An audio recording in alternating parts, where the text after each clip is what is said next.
The cabin.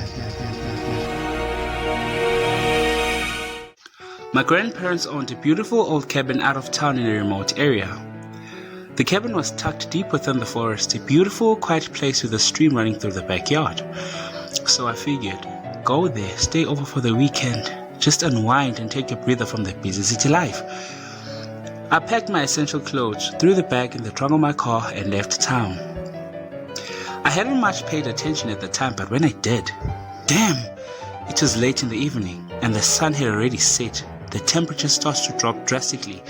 I hate driving through the night, I said to myself. An hour passed, and I was close to my destination. As I drove up the driveway, I noticed that the attic window was broken. Maybe it was the wild animals responsible, I thought to myself. I brushed off the thought as quickly as I could. I parked my car, approached the door, and went inside. Still as filthy as we left it 4 months back, I thought to myself. I went up the stairs, unpacked my clothes, decided to relax and take a hot bath before I catch up on my reading.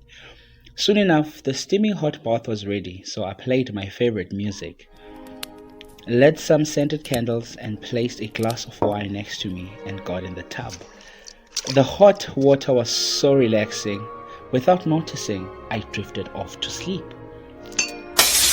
Hello? Is someone there? I quickly remembered that I was alone in the cabin, far away from society. My heart pounded like crazy. I looked around and noticed that the glass of wine had fallen off the tub and shattered on the floor.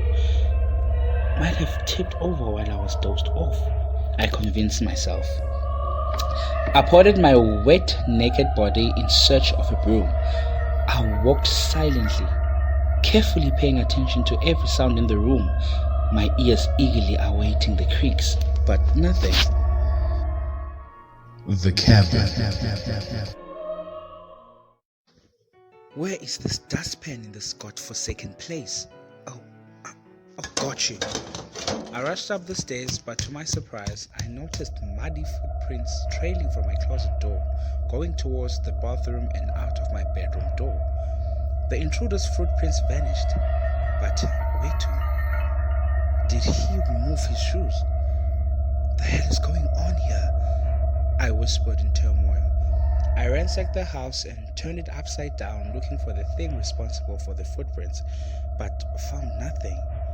I forced myself to forget, carried on as planned, and eventually I curled up in bed, read a somniferous book, and just like that, fell straight to sleep peacefully. Or so I thought. The cabin.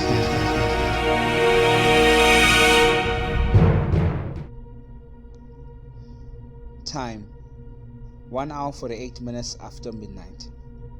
I awakened to a disfigured silhouette hovering directly above me.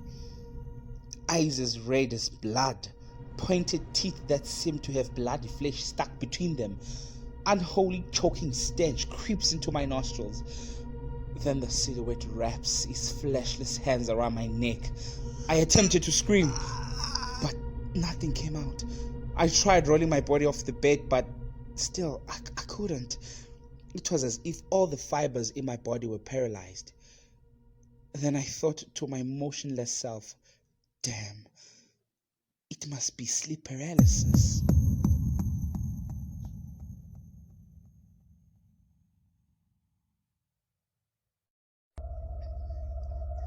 As I felt its cold, bony hands around my neck, squeezing my last breath out of me, I saw my life flash right in front of my eyes. Playing like slide cards, I lost focus. Everything went blurry. I could hear a whisper, but couldn't exactly make sense of what it's saying. Just when I came to acceptance of my situation, that I was about to die a lonely, unholy death, I heard a voice that brought calmness to the midst of my anguish. Something called my name. Sandy.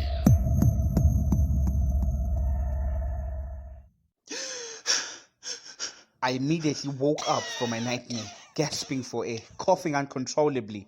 I woke up, noticed through my bedroom window that there was a storm outside. The room was covered with darkness, and the dreadful flashes of the thunderstorm filled the room for split seconds.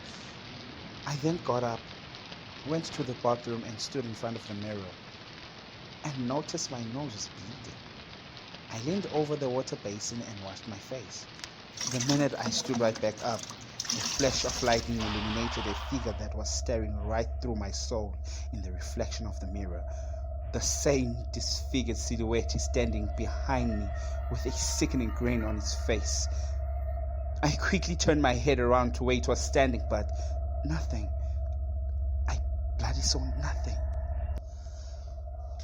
I went downstairs to grab myself something to snack on, but I found myself sitting on a chair and my mind started replaying the nightmare all over again in the hopes of making sense of it. Lightning flashed. The power went out. Damn! Could this night get any worse? I spoke too soon. The hairs on the back of my neck stood still. I glanced over to the staircase. My nightmare followed me from my dream. The cabin.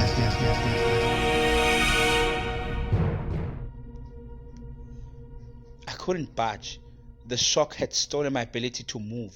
I froze. My mouth went dry. My heart sank deep to my guts. An urge of vomiting rushed through my body like a shockwave. The figure came close and uttered the words, I own your soul. I screamed. Tried to run, but it wrung me tight around my neck. I could hear and feel my bones shatter as it pushes me against the wall. At this point, I couldn't feel no pain. This creature impaled my torso with its sharp claws, gouged my eyes out. An inhuman feeling filled my body. I was dead. The creature left my lifeless body to drench in a reservoir of its own blood. The story of how I died. Time 3:05 a.m.